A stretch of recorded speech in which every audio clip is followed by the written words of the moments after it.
I've been in San Francisco since 2004. From my 20s all throughout my 30s, it's San Francisco, and I've loved it. The day that my restaurant got broken into was the beginning of the end. Crime was never on my mind. And as a business owner, I don't think it should be on your mind.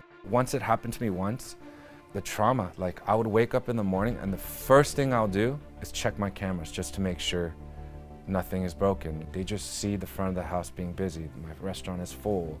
They're coming eating every other week, but they don't understand what I'm going through behind the scenes. So it was break-ins, the financials, the crime, and the rise of cost, trying to maintain my employees. Very stressful right now, and sometimes it's just not worth it to even have the business open. My guest today is David Lee, owner of Taqueria, which used to be a popular restaurant in San Francisco. Today he'll share with us his journey from a successful local business owner to having to leave San Francisco. And people just think that's just, exaggerated, but I've seen it in real person too. I've seen it on Twitter, and I've also seen it in real life. It's undescribable. I'm Siyamak Khorrami. Welcome to California Insider. David, it's great to have you on. Welcome. Thank you. I'm happy to be here. We want to talk to you about what's going on with small businesses in San Francisco. And you owned a small business. You had a pretty popular taqueria. Yeah. It's called Taqueria, right? Yeah, correct. You had a couple of them, right? I had two. Started the first one in 2016, and it boomed. So I was like, hey, we should put another one in another spot. So we found this place about 10 blocks away, and that was doing really well too. But unfortunately right now, both of them are closed.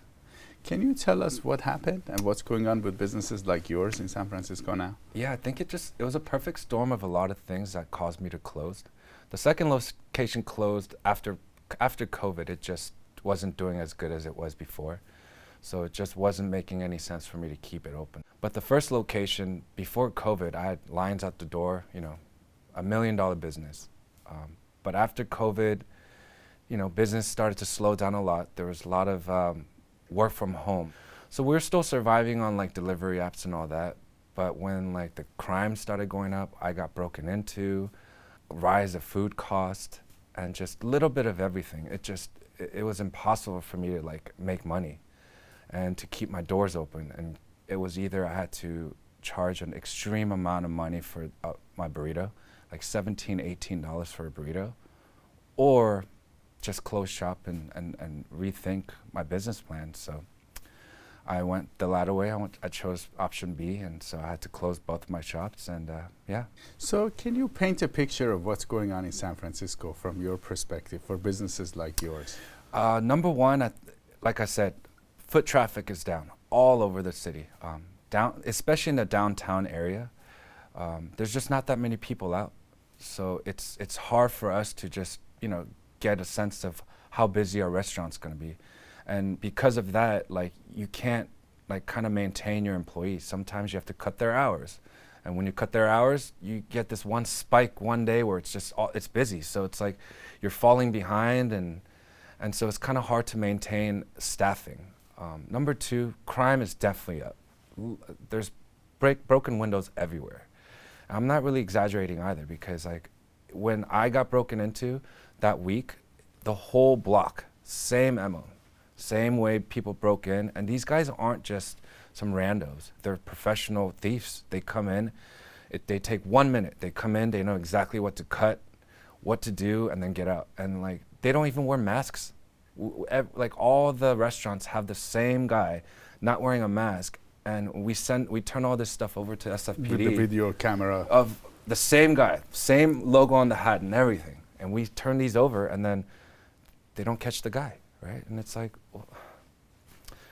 And then number three, 2-3 blocks down from my restaurant, street's called Leavenworth. There's tents, and there's just open air drug markets, and it's so people just don't want to walk through there.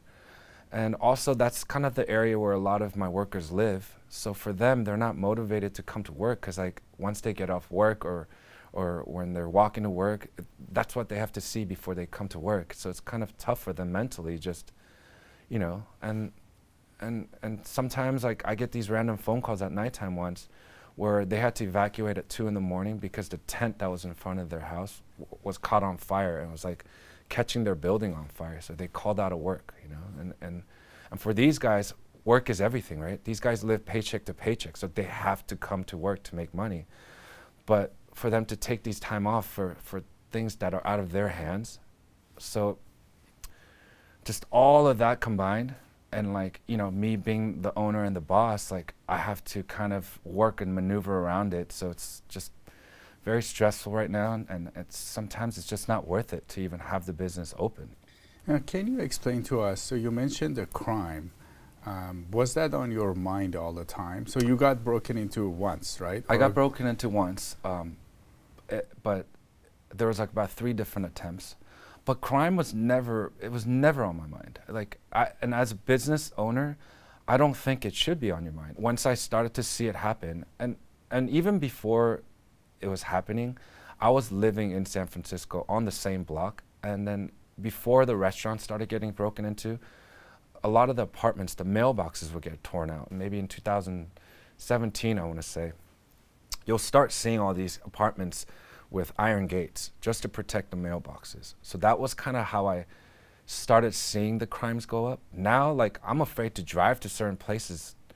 Even if I want to go buy a vinyl for myself, I don't want to drive there because I don't want to leave my car in an area and there's good high chance that it's going to get broken into. And I don't think that's fair for the residents of San Francisco have to think about that when we're trying to go support other businesses, but we don't want to anymore because I don't want my stuff to get stolen. So once it happened to me once, the trauma, like I would wake up in the morning and the first thing I'll do is check my cameras just to make sure nothing is broken, like, you know, it's safe. And it's wild times right now in San Francisco, and I don't think I'm exaggerating at all. Like even last week, one of my friends, she owns a restaurant not too far from me.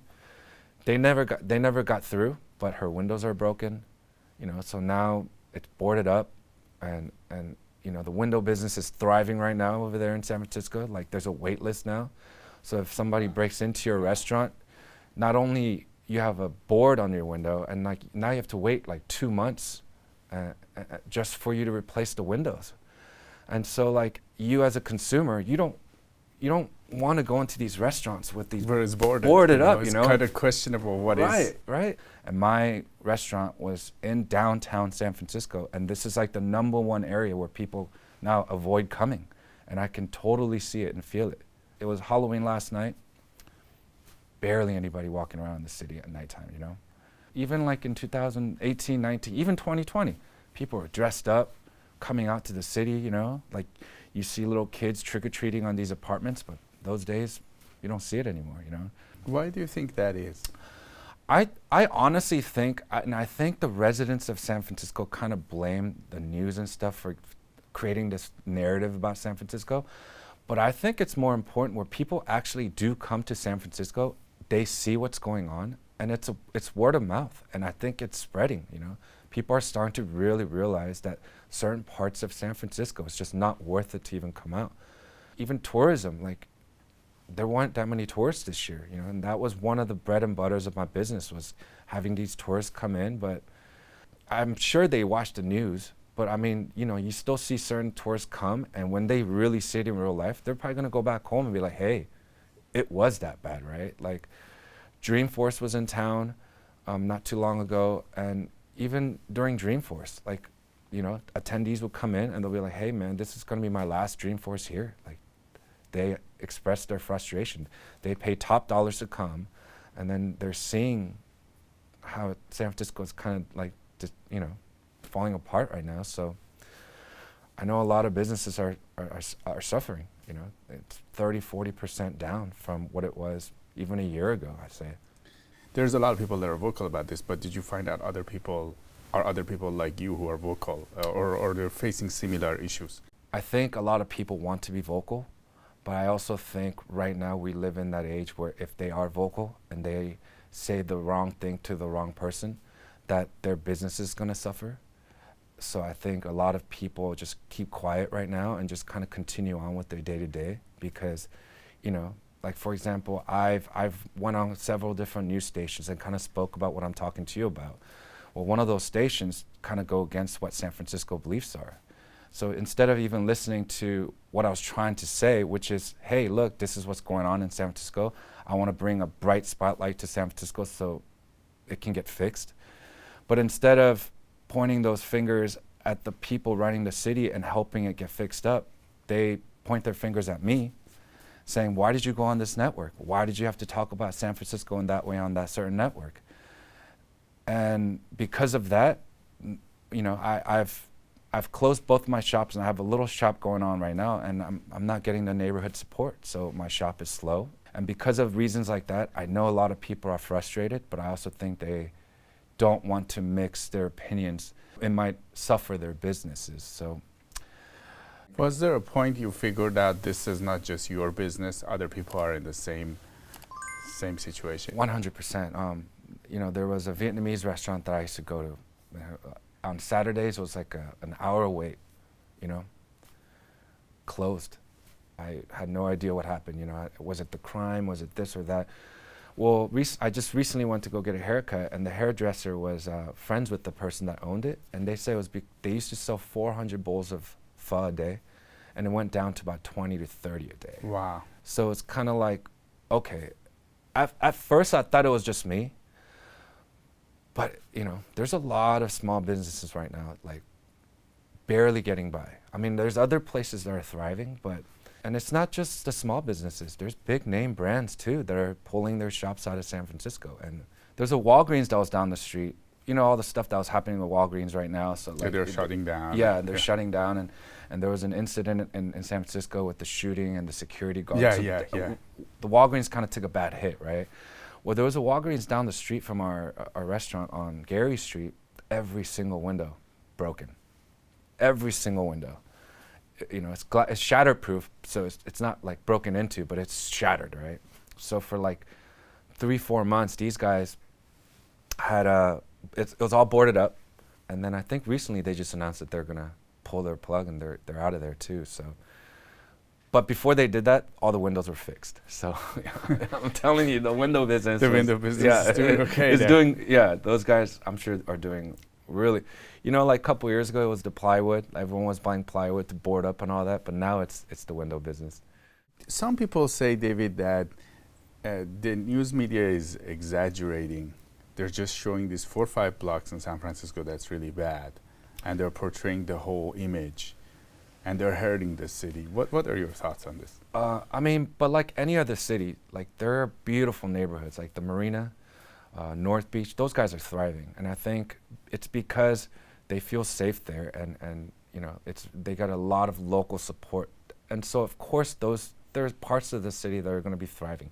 It's San Francisco. It's a beautiful city, but it's not just 5 blocks. I live in Lower Pack Heights, and there's a tent in front of my house. The first week my wife moved into the house, her car window was broken into, and then, you know, and also at the same time, she used to live by the ballpark, super nice neighborhood, South Beach, and my car got broken into. So yes, they're showing the 5 blocks, and it is the worst there, but you'll still find patches of tents and break-ins and like broad daylight. People will just come and break every single car window, you know, in broad daylight, by the beach. You know, I don't drive to the beach anymore because I don't want to leave my car there. I've seen those segments where tourists leave their, you know, everything in the car just to go to the beach, and when they come back, everything is gone. Like, it's happening all over the city. Yes, it is, and it's not exaggerated. Those 5 blocks are really, really, really bad. Like, I'm sure, you know, you'll find guys on Twitter, they'll go out at night and show you what's really going on, and people just think that's just, you know, like exaggerated, but I've seen it in real person too. Like, I've seen it on Twitter, and I've also seen it in real life. So it's not exaggerated. Folks, you've probably been hearing me talk about Verify for a while now. Verify has been getting a ton of phone calls from you, and I thank you for supporting an investment that actually helps people. A lot of people are talking about this investment, and I like to review the basics with you. First off, yes, it's true. You can earn up to 10.25% fixed rate of return that's not correlated to the stock market or to the Fed. You can turn your income on or off, compound it, whatever you choose, and there are absolutely no fees. There are no restrictions on your principal if you ever need your money back, and you'll get your monthly statement with no surprises. If you are not sure if you can trust this economy, this secure collateralized portfolio may be a very good option for you. Just go to investyrefi.com. That's invest, the letter Y, then refi.com. Folks, I take my endorsements very seriously. If you're looking for a solid investment that helps people, contact my friends at YRefi and then tell them Siyamak Khorrami sent you. Now let's go back to the interview. What is it like to have a tent in front of your house? For some of us that don't have that, can you tell us what does it mean? What is it like? Well, first of all, rent is incredibly expensive, you know. And I'm a homeowner too, so I also pay property tax, right? And it's expensive. So with all these taxes you pay, number one, you just don't want it there, right? And then number two, when you see one, and if it doesn't get taken care of, then another one pops up, and then another one pops up. In all honesty, it just makes me really angry. You know, I'm paying all my taxes, I pay high rent mortgage, all this stuff, just to be able to sustain a lifestyle in San Francisco.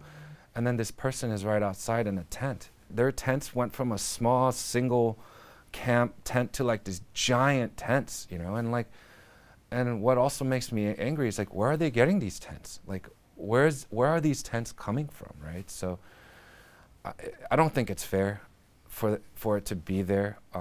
It's just a bad look on the neighborhood. Lower Pack Heights is a beautiful neighborhood, but when you see a tent there, it devalues everything. I'm trying to maybe sell my house and relocate to another city. Well, if some of the potential buyers come to the neighborhood and see that, you know, it's going to affect their choices to even purchase my house. So, and then the funny story is, when you do see it getting cleaned up, when you see the streets that are bad get cleaned up, and you're like, oh man, it's changing, something's happening. You see it, you see the tents go and it's cleaned up.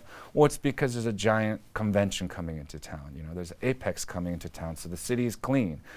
Dreamforce was coming into town, so the city's clean. And then once they leave, it's back to normal, right? So before, even my friends who live in the suburbs outside of San Francisco on the weekends would come out and we would go out and you know, do stuff in downtown or go to bar hopping or whatever, but they don't even come out to the city anymore, you know? So it's bad.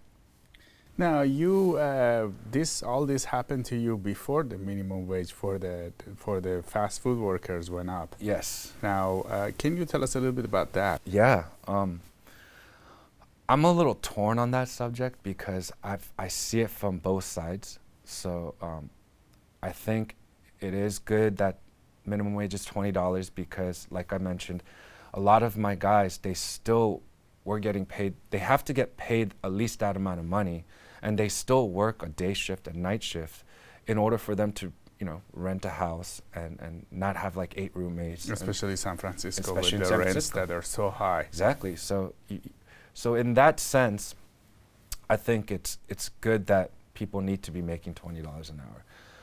But as someone that failed in business because labor was so expensive and labor shortages and not that many people want to work and there's a lot of restaurants poaching other employees, you setting a minimum wage of $20, number one, no one wants to work for minimum wage. So now that it's $20, they're going to come and ask you for $25, you know, 26, 27. It's like, where does it stop, number one? So, and it's hard to find good help, but at the same time, I can't, as a small business owner, you can't afford to pay somebody that much money. Like, there's nothing for us left for us to make some money, right? And so like, it's literally, we have our businesses open so we can pay other people. And then like my business is just at a steady level. I'm not making money, I'm not losing money, I'm just paying my employees to sell my product. And number two, like what I've heard is, I have an employee that used to work for me in the food industry, and then he works in the hotels. And he's saying, well, why is it labeled only fast food gets $20 an hour? Like that brings up a whole nother thing. Like it's not fair for them, right? Like why is it that these guys, some people say like, so like people at Baskin Robbins who's going to just scoop ice cream are going to make $20 an hour, but he's breaking his back and doing stuff at the hotels, but he's not making that much money. And so, there's that argument too. But me as a business owner right now, you know what happens when you raise the minimum wage and everything goes up? I have to raise prices. Everyone's going to raise prices. So you're going to start seeing hamburgers for $25. You're going to start seeing those guacamole toast, the avocado toast. Those are going to be $25, $30 now, Like it's like, it's going to make everything else expensive. But consumers don't realize when they come and see these high prices, they just think because you're a popular restaurant, you're raising prices. They don't understand that it's because the rent went up. It's because price of food and all that went up. And they forget that. So when you come into a restaurant, especially mine, and you see a burrito and it says $17, you'll look me in the eye straight up and say, thank you. And you'll smile and you'll never come back to that door again, because who wants to pay $17 for a burrito, right? But for me at the same time, if I don't charge you that, then I'm like literally losing money. And so if they were going to do it, they should have just raised minimum wage to $20. They shouldn't have labeled it, because fast food is such a broad label. There's big companies, the In-N-Outs and all the big companies that can maybe afford to pay $20. But there are maybe a few that are doing really well, and they have kind of made it like a factory. Exactly. But most of the city is small business owners, with immigrant backgrounds too. And we're a very small business. For example, at Taqueria, we had 13 employees. So now if you think about it, I have to pay all these guys $22+. Like, that's like, where am I going to make a little profit, right? And so it's tough times, and I think it was the wrong time to do it right now too, because it's bad enough as is trying to get by with businesses slowing down, but for them to make us pay additional money to keep good help, it's really tough. You're adding more fuel to the fire right now. We're trying to make it. We're trying to survive. Everyone's favorite word in the small industry, right? Small business in the restaurant. It's maybe next year. Maybe next year. We always talked about it. Maybe next month.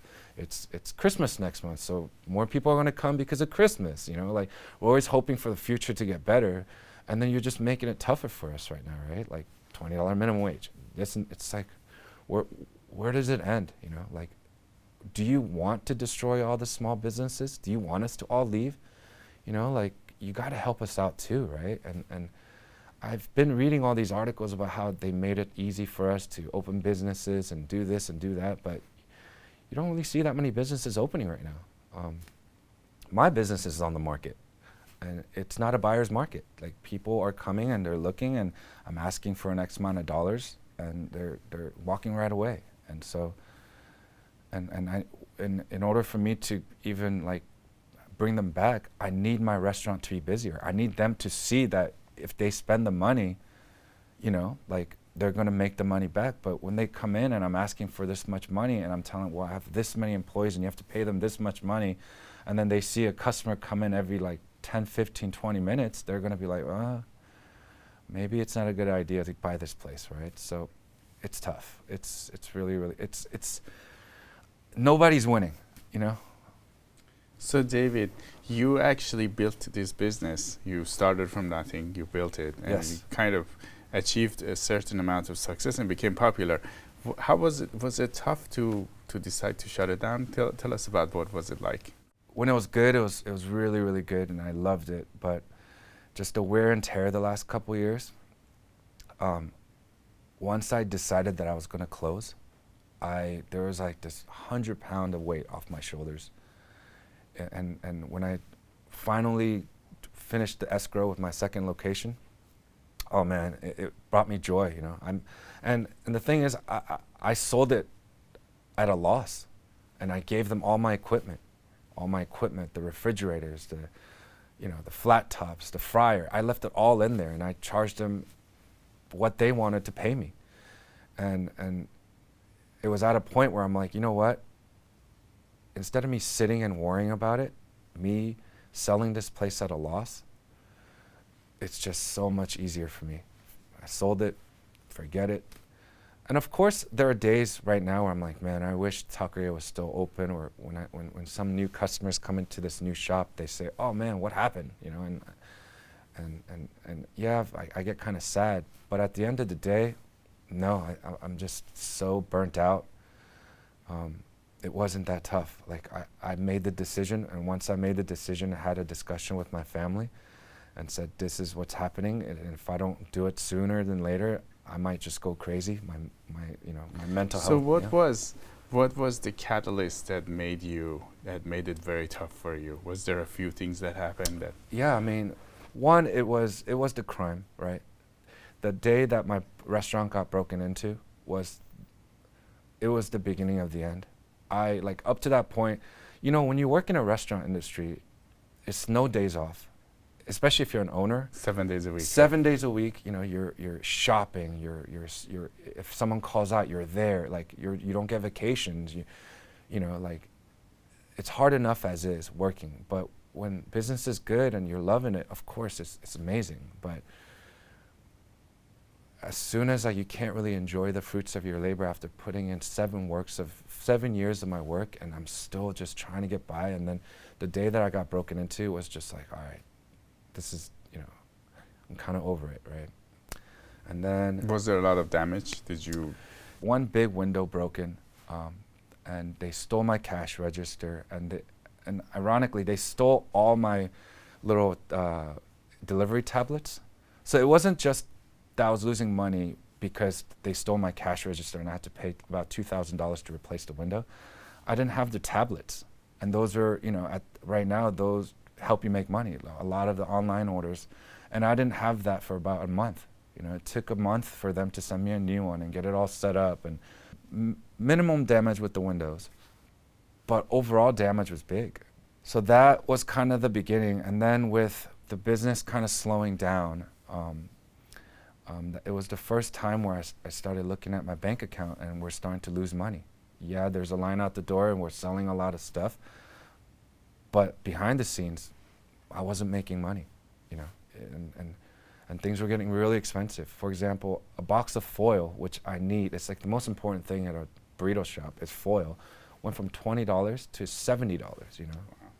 And so, and that was just tip of the iceberg of all the things that just spiked in price. So like, number two, like it got really expensive to operate it. Yeah, and people wouldn't understand it because like they just see the front of the house being busy. My restaurant is full. They're coming eating every other week. So but they don't understand what I'm going through behind the scenes. So like, it was break-ins, the financials, and then number three, like when it really slowed down, and I was cutting hours and trying to do these different things, like you know, instead of buying 2 boxes of avocado, I'll buy 1 box of avocado and I'll buy a half frozen avocado and try to mix it. And so like my food started to take effect, and because of that, like my employee didn't know what to do, and like towards the end, when business slowed down, I didn't know if I had to cut one person's hours, and it looks like I'm playing favoritism, and so it was kind of, it became really difficult to like just kind of really figure it out. And like when you do something a certain way for 7 years, and on year 8 you're trying to change a lot of things, you're not going to get a good feedback, right? It's like they're so used to doing it a certain way, and you're trying to do it another way, and they're kind of like, you know. And so, it was just, I went through it all. I went through the crime, the financials, the rise of cost, trying to maintain my employees, and so like, at a certain point, I was like, wait, what about me? You know, like what about my mental health, and what about my joy of working and coming to work, and it's getting burnt out. So right then and there, I was like, all right, this is it. Like, I don't want to wait around anymore, you know? Like, I don't know if the business is going to come back in 1 year or 2 years or 3 years. Like, I could go somewhere else. And you know, I recently just took a trip to Austin Spoke with some investors about potentially bringing taqueria to Austin.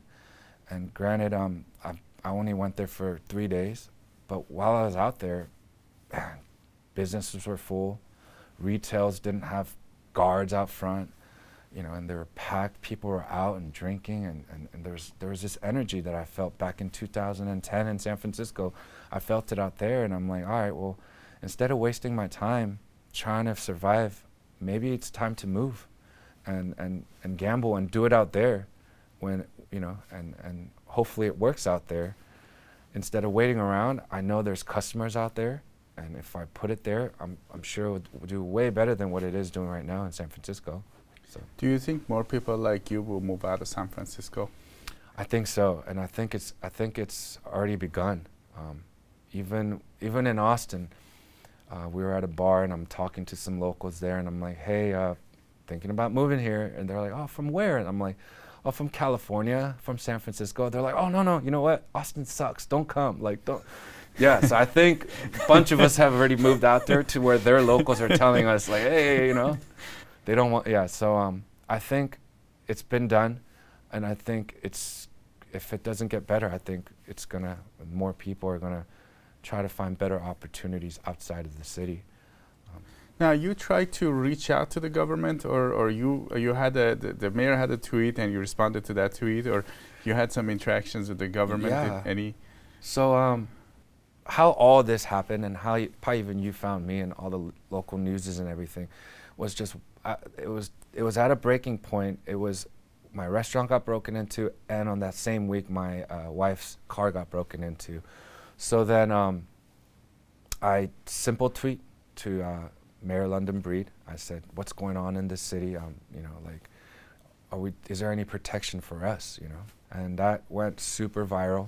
I know it went viral because there's other people that read it and like resonated with what I'm trying to say, because they all feel this, you know, they all feel it.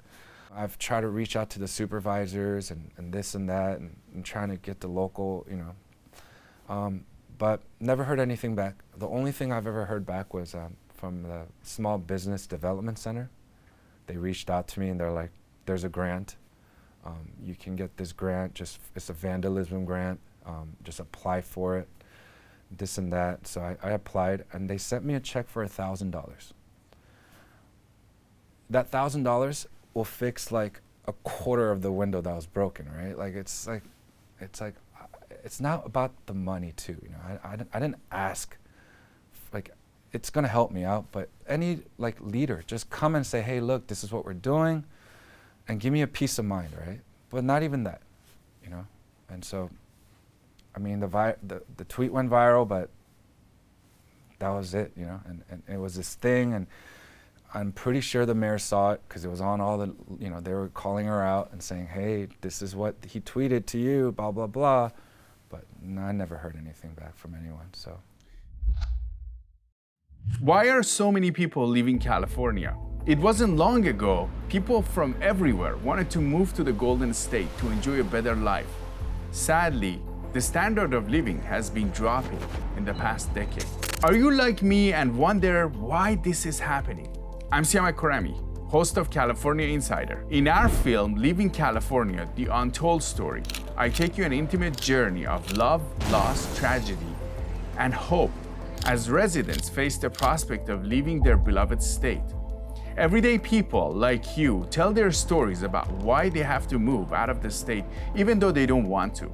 Experts and policymakers also give insights about what's happening behind the scenes. Together, we get to the root cause of this exodus. Go to leavingcalifornia.com to view the first 15 minutes of the film for free. By watching Leaving California, you can be part of the solution. Again, go to leavingcalifornia.com.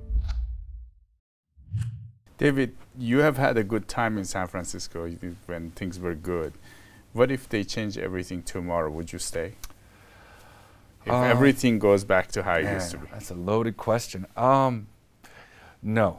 I think what I need right now, even if it's good, I think I need the opportunity to go somewhere else and to see if I love this other place or not. I need to go to another city to compare San Francisco to. And even if it's back to good and thriving, I would like to go somewhere else and say, either I say, oh man, this place is so much better than San Francisco, I'm gonna stay, or I wanna say, hey, I miss the weather, I miss the cool weather out in San Francisco. I need something to compare it to. And so right now, I would not stay. I've already made up my mind, and I think it's a good decision that I made, that I'm gonna leave soon. And who knows, maybe in like a couple years I'll come back and say, man, I don't know why I left and I love it, or I might never come back, right? I mean, I've been in San Francisco since 2004. I went to college out there, I've lived out there, I adopted my first dog out there, like from my 20s to all throughout my 30s, it's San Francisco, and I've loved it. Like it was amazing. There was an energy to the city in 2010. It was an amazing city. But right now, yeah, yeah. Now, were you disappointed with the people when you became vocal, and some people criticize you for going on media and talking about? Were you disappointed with? I was heartbroken because my intentions were not to bash in San Francisco, but more to bring a spotlight. And I thought at the end of the day, I thought I did a good thing. I never thought about all these political background, and I didn't think about any of that. I just thought, look, I'm bringing a big issue to San Francisco, and I'm bringing a spotlight so that they can see and help get us fixed. And when I went on the news and did that, I was pretty proud of myself. And then when slowly, one by one, these neighbors started coming, and they were like, why this, why that? Blah, blah, blah, and just yelling at me. And I'm like, that was another reason why, two things. One, I think it's because of things like that, it's gonna be harder for San Francisco to get fixed, because I really wish, instead of pointing their fingers, that they should voice their concerns too, so that it really will get fixed and get fixed fast. But if there are those people that are just pointing your fingers at the for me, I got broken into. My business did slow down. I had to close my business. And you're pointing your finger at me for talking about it? That's a problem, And so it really broke my heart. But at the same time, there's other people that came up and you know what, your voice was needed. There's other people like that. But, you always take, take the bad to your heart, and really, instead of hearing all the good, that one negative comment really affects you. And I kind of went through that the past couple months, and I still kind of see it right now happening. I would walk down my street, and you'll see people turning their eyes and not look at me or not say hi to me, and it's just not fair, Do they feel the same way, but they're afraid of saying it, or do they feel everything is okay, everything is going well? That's a great question, because after the segment, when I did try to have the conversations with them, I think they're just so vocal on what they're really set on what they want to say. They don't really listen to what I'm trying to tell them.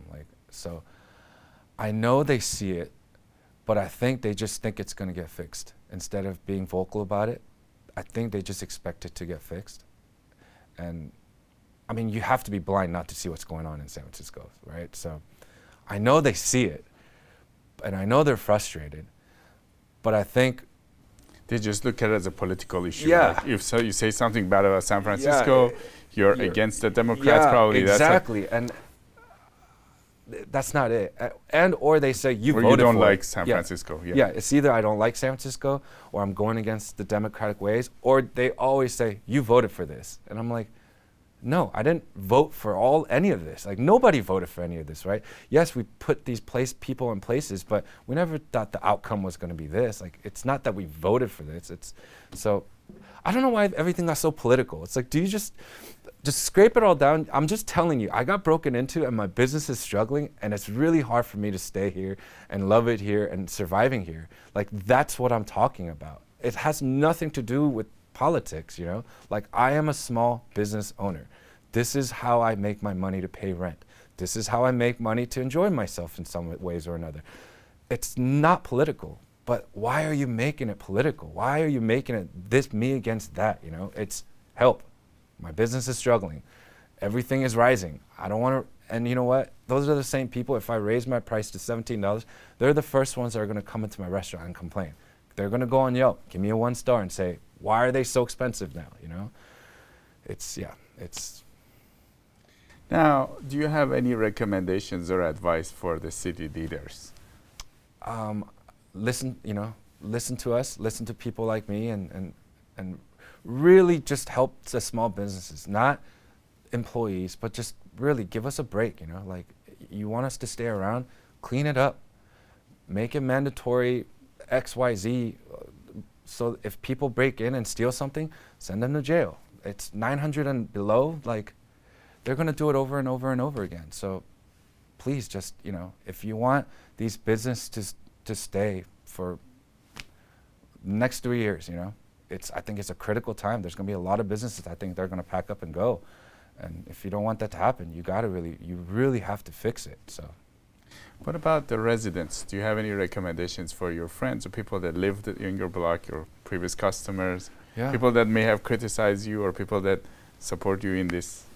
Yeah, just come, you know what, it's not politics, just come support us, right? Like, every order counts, even if it's just a small order, just go out there and support your, like, you know, your neighbors. I understand that everyone is struggling, but, you know, you gotta go support your favorite restaurant more than you ever did before, or else, you know, maybe next year they'll be gone, so. And do we expect higher prices and kind of have to put up with it? Oh man, yes, for sure. If the $20 is gonna be here to stay, you're definitely gonna see a spike in prices. I think you already have.